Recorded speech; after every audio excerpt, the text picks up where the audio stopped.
Bonjour Pierre Béfette. Bonjour. Président d'AFC donc depuis maintenant un certain temps. Dernièrement, le ministère de la Culture apporte un soutien moral et surtout financier à l'association. Quelle est cette part financière et est-ce qu'elle se traduit par un droit de regard? Alors, sur le financement de l'État, il est sur 3 axes. D'abord, c'est un triple financement, parce que c'est un financement du ministère de la Culture, de la DRAC PACA et de la préfecture. La partie sur la préfecture est fléchée sur la sécurité. Les parties ministère et DRAC sont fléchées sur, d'une part, le soutien à la professionnalisation qu'on a mis en place, et d'autre part, sur le soutien à l'économie sociale et solidaire qu'on est en train de mettre en place. Donc ça, c'est les champs d'action, c'est pour ça qu'ils nous ont soutenus. Et ça ne représente pas du tout une entrée de la DRAC ou du ministère au sein du conseil d'administration. C'est totalement indépendant. C'est indépendant. C'est sur les missions qu'on a mis en place. D'accord. J'ai entendu, vous avez parlé dernièrement d'une étude qui a été faite avec l'Université d'Avignon sur le potentiel de places à vendre sur le festival. Vous parliez d'un potentiel de 3 millions de places. Alors, c'est pas une étude qui a été... On a fait une étude avec l'Université d'Avignon sur les publics, oui. Mais ça, ce chiffre-là, c'est nous qui l'avons calculé. On a pris le nombre de sièges, le nombre de représentations, le nombre de salles, de spectacles. Et par rapport au... Parce qu'on a entendu souvent les théâtres qui rechignent à donner les vrais chiffres. Ah non, mais nous, on sait les jauges. Donc on sait les jauges. Ah, c'est par rapport à un jauge. Oui, c'est ça, c'est par rapport aux jauges. Donc on sait qu'on a à peu près 3,5 millions de places à vendre. D'accord, et vous êtes parti du principe qu'il y avait 1 million de places vendues. Alors c'est une estimation qu'on a faite. D'accord. En sachant qu'on n'a pas de chiffres, puisque les théâtres ne font pas remonter, comme vous le disiez, les chiffres. Néanmoins, ce qu'on sait, c'est que par rapport à nos adhérents, donc les gens qui ont la carte off, on sait que ça représente à peu près 700 000 places, et par sondage auprès quand même de plusieurs théâtres qui nous ont fait remonter certains chiffres, on serait à peu près à 2 tiers, 1 tiers de cartes off. C'est-à-dire qu'on serait à peu près à 300 000 cartes non off, donc à peu près 1 million de places vendues. Certains considèrent qu'Avignon est presque au bord de l'explosion pendant le festival, restauration, logement, etc. Comment d'après vous accueillir au mieux ce public, ce nouveau public? Alors il y a 2 choses, c'est que ce qu'il faut, c'est qu'on aille chercher des publics qui n'ont pas besoin de se loger, donc beaucoup des publics de proximité. Ce qu'on n'a pas assez fait à mon avis, donc ceux sur lesquels on travaille. Oui. Et puis la deuxième chose, c'est on a mis en place une carte interactive qui référence dans un rayon d'1h30 autour d'Avignon tous les moyens de transport, les moyens d'hébergement, donc on travaille avec les offices de tourisme. Avec des nouveaux partenariats aussi pour les transports. Oui, mais l'idée ça a été de montrer qu'à 1h30 d'Avignon, en fait, on pouvait se loger facilement, on pouvait se loger, en tout cas on pouvait venir facilement à Avignon et d'essayer de mettre tout ça sur la table pour éviter que les gens s'engouffrent dans l'intramuros, ce qui est de toute façon surchargé. Tout à fait, donc on est proche de parce qu'on a fait l'interview dernièrement d'Alain Timard, le directeur des Halles, qui nous parlait de plus en plus d'ouvrir la voie sur une décentralisation du off. Vers les villages, en allant jusqu'à Rochefort, les Angles, etc. pour essayer de trouver aussi des salles en dehors de l'intramuros. Est-ce que c'est une voie vers laquelle vous voulez aller aussi? Alors nous on a mis en place Off les Murs, donc c'est un peu ça, c'est qu'on va jouer dans des villages. Alors il y en a 3, il y a Beaulieu cette année, il y a Roquemaure et puis il y a Châteauneuf-du-Pape. Et donc là, ce qu'on a négocié avec les villes, c'est que les villes achètent les spectacles. Parce qu'on veut être sûr que les artistes soient payés. Et donc ça se passe c'est souvent les spectacles qui jouent le matin ou l'après-midi, parce que ceux qui jouent le soir parce qu'ils ne peuvent pas jouer, ils n'ont pas le droit de prendre des spectacles pendant les relâches, pour que les gens aient vraiment un jour de relâche. Et ça c'est une manière de décentraliser. Alors après je ne sais pas à quoi pense Alain, je ne sais pas si le but c'est d'amener le off à l'extérieur. En tout cas nous le but c'est surtout d'amener des publics à l'intérieur. Je pense que c'était amener le off à l'extérieur aussi. Quoi. Ouais. Je pense que c'est un flux comme les Angles, comme Sorgue, comme... C'est ce qu'on fait avec Off les Murs en fait.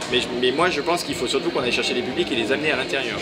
Est-ce qu'on peut, comment voyez-vous le futur pour les populations locales avec des tarifs préférentiels, des avantages aux jeunes, style le pass culture Avignon Ça on le fait déjà. De toute façon, nous on applique le patch culture qui est mis en place par l'université, oui. Le pass culture qui est mis par la mairie, celui de la région PACA, pardon, et puis bien évidemment le pass culture qui est en expérimentation.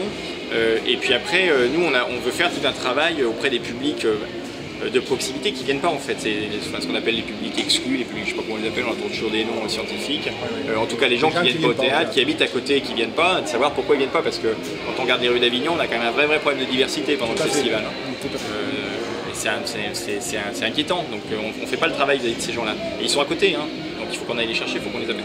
Vous avez parlé de développement durable pour le festival, ça se traduit comment exactement? L'écologie, Alors ça se traduit, techniquement ça se traduit par le fait déjà qu'on a signé une charte éco-festival avec la ville d'Avignon, le Grand Avignon et puis le festival IN, pardon, et le OFF. Et concrètement pour nous, ça se traduit par la mise en place d'un certain nombre de process, notamment sur le traitement des affiches par exemple, qui est un des vrais problèmes. Donc on a mutualisé l'impression des affiches pour travailler sur des papiers recyclables, etc. Ce qui nous a permis de gérer la filière et l'année dernière de recycler 21 tonnes de papier. C'est quand même pas négligeable. Un pourcentage, ça fait quoi par rapport à... Aucune idée. Je ne sais pas combien les compagnies... Mais en tout cas, c'était déjà un certain volume.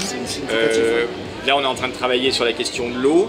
On va mettre en place cette année des gourdes qu'on donne au public pour qu'ils aillent remplir leur gourde et qu'ils n'achètent pas des bouteilles d'eau. Voilà. Et puis après, on a intégré le CRES, qui est le comité régional de l'économie sociale et solidaire. Donc on s'est inscrit dans cette dynamique-là, qui est d'être une entre guillemets entreprise. On est une association, mais c'est les entreprises qui sont dans l'économie sociale et solidaire. Et puis on fait partie du COFIS, qui est le collectif des festivals éco-solidaires, éco-responsables. Voilà. Et on est, nous, dans cette dynamique-là. On va mettre en place, dans les années à venir, des tas de process. Donc, covoiturage, par exemple, pour les populations locales sont envisagées? Oui, complètement. On est en train de négocier un partenariat avec Blablacar, justement, pour faire du covoiturage. Un partenariat avec Blablacar? Oui. On est en train de discuter avec eux, un partenariat avec Auchan, Blablacar, sur la question des Auchan, oui, c'est en place. Auchan, oui. Mais on est en train de l'agrandir, justement. D'accord. On voit beaucoup de dialogues avec les artistes pour le festival d'Avignon, un peu moins pour le off. Est-ce que vous comptez développer cette partie de rencontre, ces lieux de rencontre entre auteurs, acteurs du festival et population et public de off? Alors il y en a énormément en fait, des rencontres au village. Hein. Alors moi je parlais d'un programme de rencontre plus largement diffusé. Parce que ça reste moins diffusé que ce qui se fait pour le festival. En tout cas, c'est ma vision. Alors nous, en tout cas, on organise ces rendez-vous, puisqu'il y en a tous les jours ici. Après, c'est vrai que c'est difficile de faire venir les publics, mais les publics, ils sont plus ici pour voir des spectacles que pour assister à ces rencontres. Les rencontres, ils sont pleines tout le temps. Donc il y a moyen peut-être de... Ils sont meilleurs que nous. Il faut qu'on s'inspire d'eux. Je pense qu'ils sont meilleurs que nous. Peut-être qu'aussi les thématiques sont plus intéressantes. Ça fait plus longtemps qu'ils le font. Ils ont aussi des interlocuteurs prestigieux. J'ai l'impression, peut-être. Le off aussi, il y a des... Ouais, le off aussi, ouais. Mais peut-être qu'on est moins bon, on sait moins bien le faire. En tout cas, c'est quelque chose qu'on développe. En tout cas, le programme est là. Maintenant, effectivement, comment faire venir les spectateurs, mais ils sont déjà tellement sollicités par les artistes. Et c'est vrai que moi, j'ai toujours un petit peu de mal à me dire allez pas voir un spectacle, allez voir une rencontre. Bon, je sais que les artistes ont besoin des spectateurs dans les salles, quoi. Le IN, c'est différent, ils gèrent leur public différemment. La charte du off est existe depuis maintenant bien longtemps. On ne devait plus voir de grandes affiches, certains comédiens sont toujours pas payés, on le sait très bien dans les petites salles. Donc quel moyen de contrôle de cette charte? Est-ce que c'est l'Arlésienne cette charte? C'est complètement l'Arlésienne. Pour moi elle n'a aucun sens cette charte. Une charte qu'on ne peut pas contrôler, ça n'existe pas, c'est du blabla. Donc qu'est-ce qu'on peut mettre à la place pour... alors ce qu'on peut mettre en... surtout pour les comédiens, bon les affiches c'est le fait, mais c'est une nuisance. Mais on sait que beaucoup de comédiens ne se payent pas ou ne sont pas payés dans les petites salles, donc comment faire pour que, voilà, c'est pas une charte avec les théâtres ils louent, donc que les gens soient payés ou pas. Donc la charte elle va disparaître. Pour moi la charte elle n'a aucun sens. Après on est en train de travailler sur un système de résidence à l'année. L'idée étant de dire qu'on apporte du travail à l'année au théâtre et la contrepartie c'est que ils signent une charte avec nous, mais qui s'engage à respecter, qui s'engage à ce qu'on contrôle. Plus un contrat, c'est voilà, plus un contrat. C'est-à-dire de dire on vous donne de l'argent à l'année pour bosser et en échange vous accueillez mieux les compagnies, par exemple moins de créneaux, des créneaux moins chers, enfin je sais pas, il faut qu'on trouve les équilibres financiers. Et ça serait quel volume de théâtre qui correspondrait à ça? On va le lancer l'année prochaine. On est sur 2 ou 3 théâtres pour l'instant qui ont envie de le faire. Après, ça va être une question de moyens. Donc moi je dis, mettons un créneau c'est 10 000 balles, et ben il faut que je vous fasse gagner 12 000 balles à l'année. C'est gagnant-gagnant voilà. à la limite. Si je vous fais gagner 12 000 balles, vous faites un créneau de moins à 10 000. Comme ça vous avez gagné 2 000 au final, mais c'est toujours 2 000 et vous êtes régalé. Et en commençant par 3 théâtres, vous comptez amorcer quelque chose ou c'est quoi le l'idée c'est d'amorcer le truc. Il faut que j'arrive à montrer que il faut que je le finance ce truc là. Donc il faut que j'arrive à montrer que ça fonctionne et il faut que je trouve des partenaires pour le faire. Donc moi j'ai toujours fait comme ça, c'est-à-dire que je lance un truc, puis si ça marche on continue, on cherche des partenaires, si ça marche pas on arrête. Donc l'idée ça va être de faire ça. Mais de toute façon on contraindra jamais personne. C'est le drame de ce festival, on est dans une logique de droit privé et on ne peut pas empêcher quelqu'un de monter un théâtre et quelqu'un d'aller dedans. Enfin, j'ai pas le moyen d'intervenir là-dessus. Donc la charte va disparaître et au profit d'autre chose. Ça serait une vraie... En tout cas, si on arrive à le mettre en place, ce serait une charte qu'on pourra contrôler. Sinon, il n'y a pas de charte. Sinon, c'est du blabla. En parlant un peu d'Arlésienne, on parlait aussi du dialogue entre le ROF et le festival. Oui.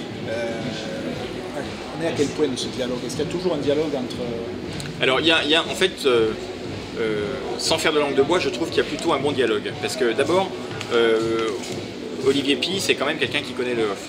Donc il ne regarde pas ça de haut, il le connaît, il connaît la fragilité des artistes, donc le discours qu'on tient, ça lui va. Ensuite, il y a des tas de points sur lesquels on est obligé de travailler ensemble. On a travaillé ensemble sur les questions de sécurité, enfin ça impacte les deux, sur la question de l'écologie on travaille ensemble, on a travaillé ensemble sur la mise en place d'une librairie des auteurs, donc il y a un certain nombre de projets qui ont commencé à être initiés et sur lesquels on collabore. Après, c'est compliqué de trouver des endroits de convergence parce que finalement on n'a pas tout à fait les mêmes problématiques.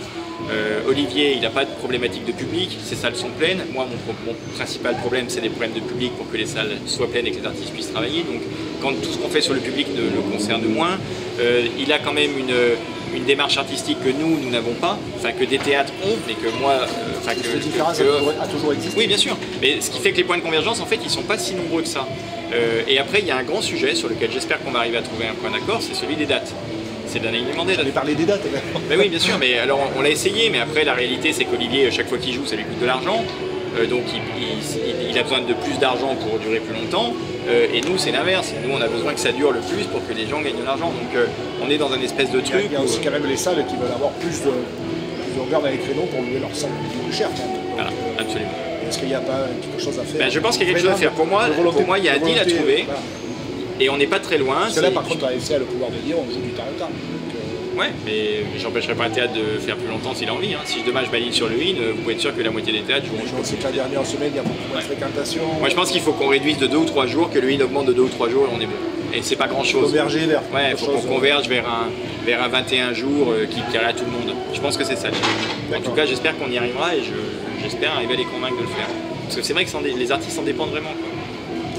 Quoi. Ça fait longtemps qu'on parle du rapport financier d'AFC. Ouais. Est-ce qu'un jour il sera vraiment diffusé largement? Il est accessible à tous les adhérents. Alors là, on ne peut pas être plus transparent. Les bilans sont sur l'interface des adhérents. Donc tout adhérent a accès au bilan certifié. On a pris en plus un commissaire aux comptes, ce qu'on n'était pas obligé de faire parce qu'on n'est pas subventionné. Donc on a mis un commissaire aux comptes pour garantir la régularité des comptes. Tout est transparent. Vraiment, hein, mais je vous invite à aller sur l'interface d'adhérents. Vous avez accès à tous les bilans. On cherche pas mal, mais bon. Non, vraiment, ça c'est pas vrai, parce que ça y est en tout cas, c'est accessible, c'est pas caché. Sans tout dévoiler, quels sont vos grands projets?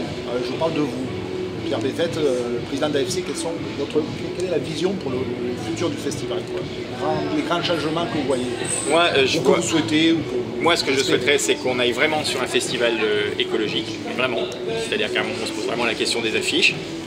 À un moment, on se pose des vraies questions. Ça c'est ce que je souhaite faire. Pour moi, la priorité, c'est de développer les publics et d'aller les chercher là où ils sont. Donc on a monté une fondation, d'essayer de trouver des moyens pour accompagner, pour descendre. Là où je rejoins Alain, c'est d'aller jouer dans les endroits où les gens n'ont pas l'habitude d'avoir du théâtre et pour leur apprendre ce que c'est que le théâtre et les faire venir. Pour moi, c'est ça les enjeux. Et puis la billetterie centralisée. Ça, c'est un enjeu pour vous? Bah oui, c'est un enjeu parce que... C'est possible avec les théâtres, les gros théâtres franchement, je pense que ça va être possible. Je pense qu'on va y arriver. On n'aura peut-être pas 100% de la billetterie, mais je pense qu'on va y arriver. Notre système de billetterie fonctionne bien et le off est trop fragile. Il ne peut pas se permettre de ne pas avoir une billetterie centralisée. Si demain il y a un mec comme Billet Réduc qui vient prendre la main sur le marché, on est fini. Mais vraiment, on n'existe plus, le off n'existe plus. Donc il faut préserver cet écosystème. Et le off est vertueux pour ça, puisqu'en plus on ne prend pas de commission. Enfin, la commission qu'on prend sur la billetterie, on la renvoie dans le fonds de soutien à la professionnalisation. On est en circuit fermé. Pour moi, c'est l'idéal. Donc ça va être les chantiers. Mais c'est compliqué. Qu'est-ce qu'on peut vous souhaiter pour ce festival? Qu'il y ait du monde dans les salles, quoi, que les gens soient heureux. Voilà, que les gens soient heureux, qu'il y ait du monde dans les salles. On vous espère tout ça alors. Merci beaucoup. Merci beaucoup. Merci.